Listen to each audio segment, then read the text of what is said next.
Hey out there, this is Wake Angel 2001, and I guess I kind of have to do a vlog about a cartoon that has Sonic in it, don't I? So yeah, this is my vlog on the OKKO episode, Let's Meet Sonic. Now, OKKO is probably my favorite show on Cartoon Network right now, aside from whatever's on the Adult Swim block. And, yeah, it's kind of, it's not saying much because right now its competition basically consists of Teen Titans Go, The Amazing World of Gumball, the other new show, Mao Mao Heroes of Pure Heart, and whatever random thing they might decide to put on, which is almost nothing else.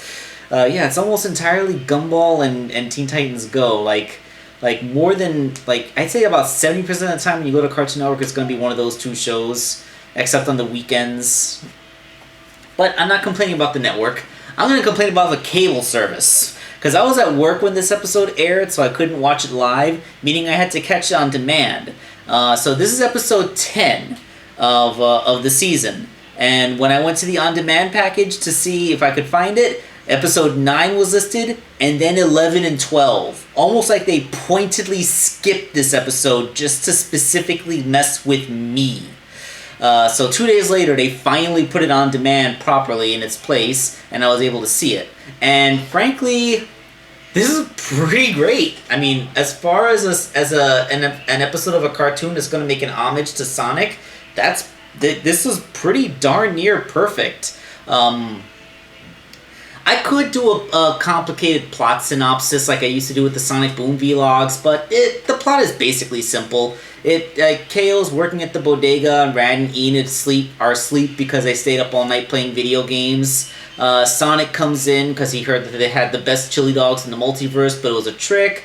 Daryl and Jethro kidnap Rad and Enid. They go into Lord Boxman's factory. KO, Sonic, and Tails pursue.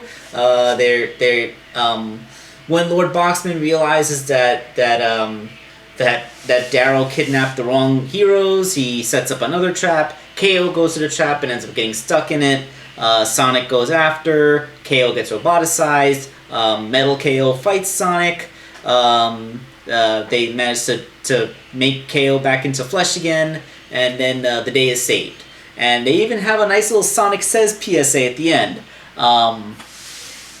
So yeah, the basic plot synopsis is so basic, but it may be the plot is basic, but it's probably one of the most enjoyable 11 minutes that I've ever seen on the network for quite a long time.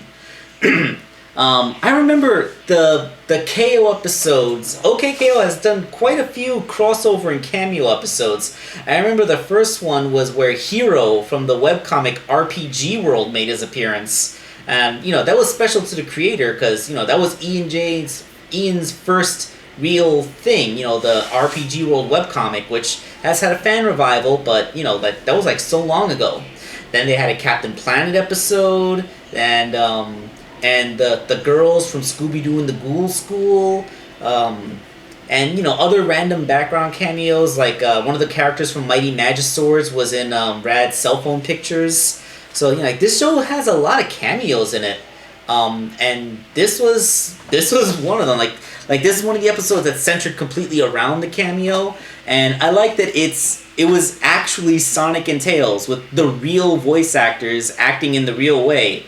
I mean, Sonic was the good-natured guy who was always there, giving accolades to the little kids, and but he was still he was so perfectly Sonic, he's always enthusiastic, but he's a little bit egotistical, just the tiniest bit of he's kind of smug, Sonic. He knows he's cool, and sometimes it can be a little bit he can be a little bit of an asshole. Let's just get right out there. He's so cool. He's so casual about everything. Sometimes he just comes off as a little bit of an asshole because of his overconfidence.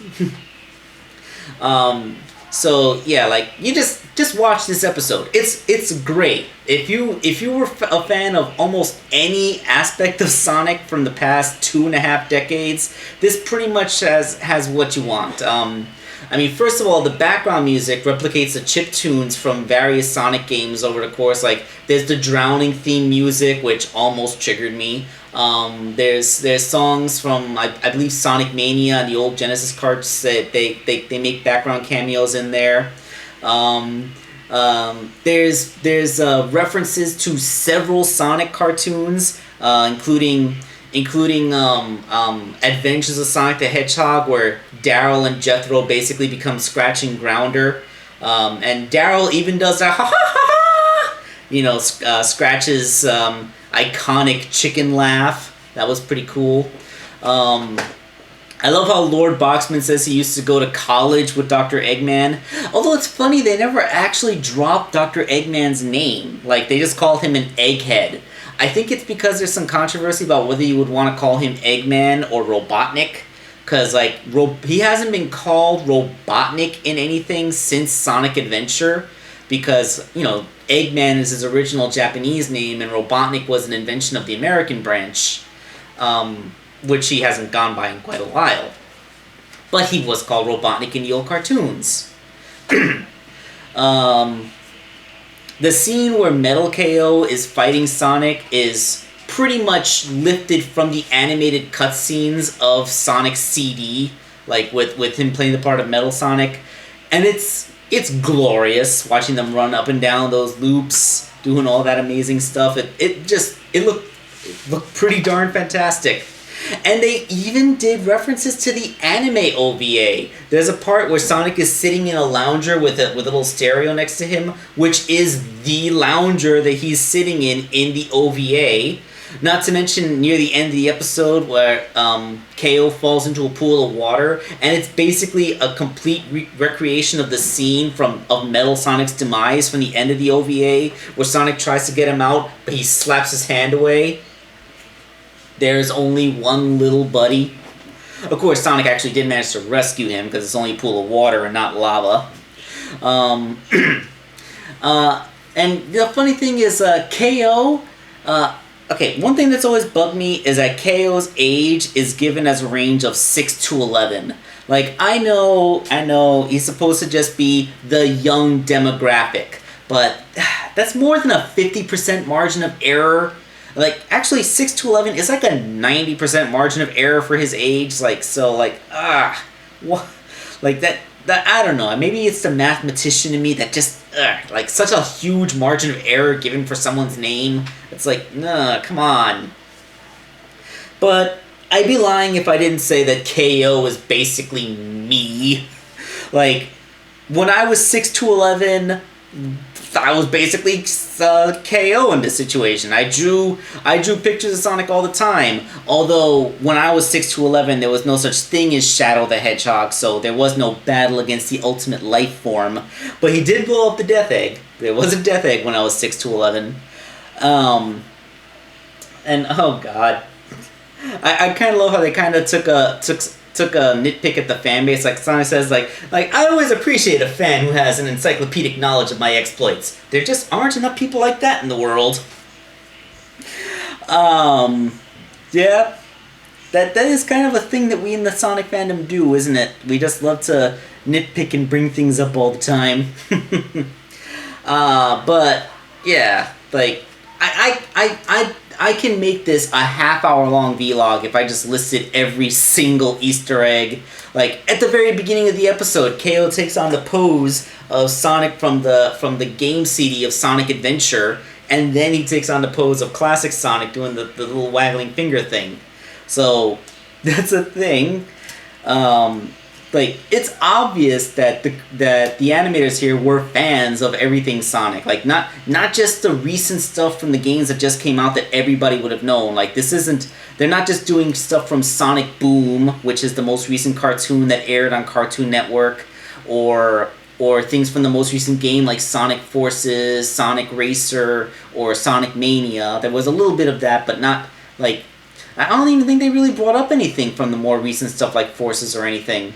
But they went back to the classic cartoons, the Genesis and Dreamcast era, and even relatively obscure stuff like that OVA. As far as I'm aware, the OVA never actually aired on TV. Like, you had to buy the VHS or the DVD.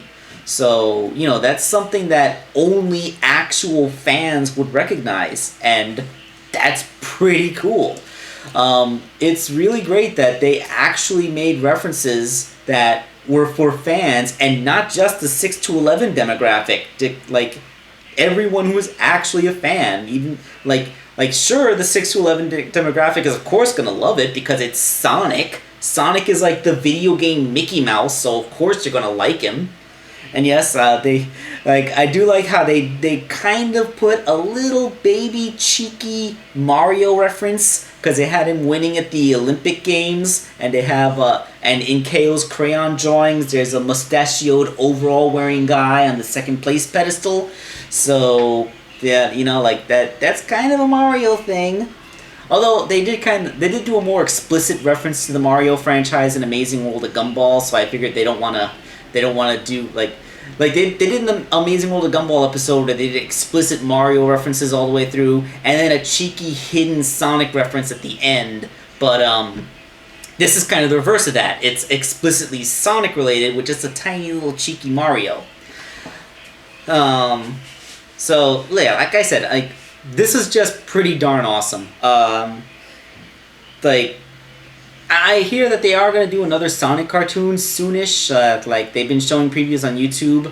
I know those animated shorts that they did related to Sonic Mania and Sonic Racer. Those are cool. I love those animated shorts. Although they don't have dialogue in them, so it's more like a DVD extra than anything else. But seeing a new Sonic cartoon, it's just pretty great.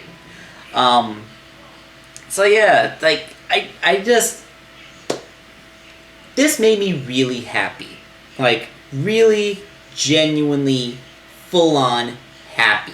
I was do you just have to appreciate moments like this, right? When somebody makes a reference to a thing you like with all of the affection and respect that you feel that thing is due.